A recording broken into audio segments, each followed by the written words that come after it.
Hello, welcome to 4K Finance, Tech, and Credit. Yes, more money for all. Some say history judges a nation by how it treats its most vulnerable people. The United States might fare poorly if we look at the Supplemental Security Income Program, which provides need-based cash assistance to about 8 million extremely poor, disabled, and elderly people. Established in 1972, SSI has strict disability standards is an option of last resort. It fills the gaps left by Social Security's work-based old age and disability insurance programs. Congress intended SSI to protect people incapable of working and lacking assets and family support from dire poverty, but half a century of neglect by both parties has hamstrung the program. 100% increase in benefits. SSI income is meager. In 2020, the maximum federal benefit was $783 a month, $9,396 a year, and an average monthly payment of about $560. More than 40% of recipients live in poverty. This is a consequence of government's failure to adjust SSI income and asset limits for decades of inflation. It is as if they kept the same size puppy collar on a growing dog that is now choking. About 65% of SSI applications are rejected. The Social Security Administration projects that number of SSI recipients will barely grow over the next 25 years, while an expenditures drop by about one-third from 0.26% to 0.18% of GDP. Zero or negative SSI growth seems very odd, considering that the aging of the baby boom generation will balloon the number of elderly. The population of younger people with disabilities is growing too. And please let us know in the comments below what you think about it and what's your opinion about it, because your opinion matters. Raising the benefits. A coalition has begun pushing policymakers to update and simplify SSI.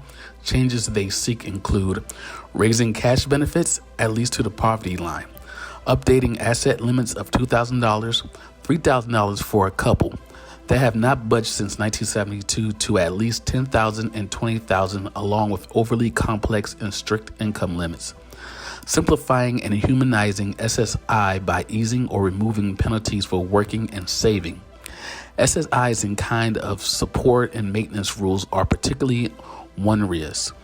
Groceries and other assistance for family and friends count as in-kind home, which can jeopardize eligibility, decrease payments, and discourage community help. Now, is it the time for Social Security increase? Please let us know in the comments below.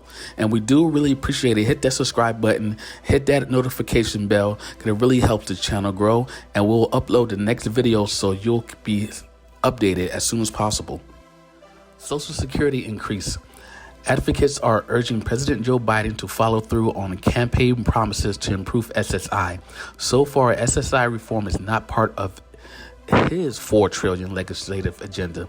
On Wednesday, Senator Sherrod Brown of Ohio and other Democrats reintroduced the Supplemental Security Income Restoration Act to overhaul the program, among other things, raising SSI asset limits and indexing them to inflation.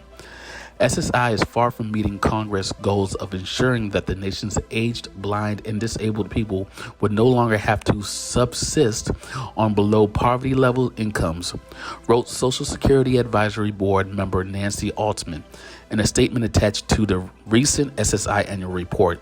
Unfortunately, that report otherwise ignores concerns raised here. And please don't forget to hit that subscribe button and that notification bell, and leave your comments below and tell us what you think about it and what's your opinion about it, because your opinion matters. The SSI Vitality. Even in its decaying condition, SSI is a vitality important.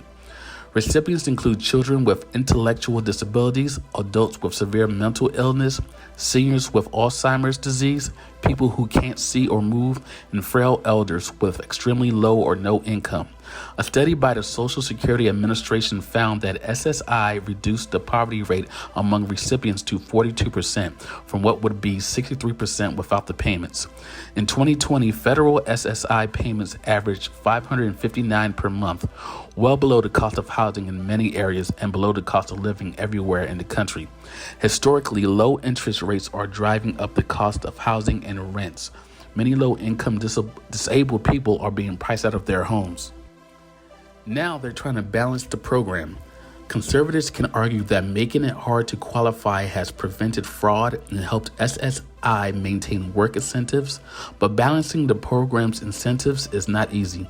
Fraud prevention taken too far begins to prevent the genuinely needy from accessing a program designed to help them. Congress has created and indexed hundreds of programs and tax breaks benefiting middle-income and wealthy people, but it has failed to do this for SSI income and asset limits. A 2014 law allows contributions of up to $15,000 a year to tax advantage accounts covering expenses for some people with disabilities. The new ABLE accounts can give well-off families of people with disabilities disadvantage. They can save up to $1,000 in ABLE funds while also receiving SSI. And please let us know in the comments below what you think about this and what's your opinion about it, because your opinion counts. And please hit that subscribe button and hit that notification bell so you can keep updated. And we will upload the next video right after this video, and also how you can get a $5,000 credit card with no credit check. Claim your benefits. The U.S. government just sent most people COVID-19 relief checks with no strings attached to compensate for an external barrier to their capacity to earn a living. Many people with disabilities must overcome greater internal barriers when they try to work during normal times. Why shouldn't they be able to save money for emergencies and build a better life without losing this lifeline? It makes little practical or moral sense to force people into deep poverty before they can receive SSI. The U.S. has changed a lot since 1972. Economic inequality has widened. Half of the workforce now earns low wages or is not employed. Unfortunately, for people stuck at the very bottom, the people with the money and the power to change things have been too comfortable to see it, and they are stuck in a program designed for the world of 48 years ago. Now, please hit that subscribe button, hit that notification bell so you will stay updated with our new video coming up next. Also, if you want a $5,000 credit card with no credit check, please hit that subscribe button, hit that notification bell, and we'll get back to you as soon as possible. And leave your comments below because it really helps the channel grow and it motivates us to bring more great content just for you. Thank you very much and take care.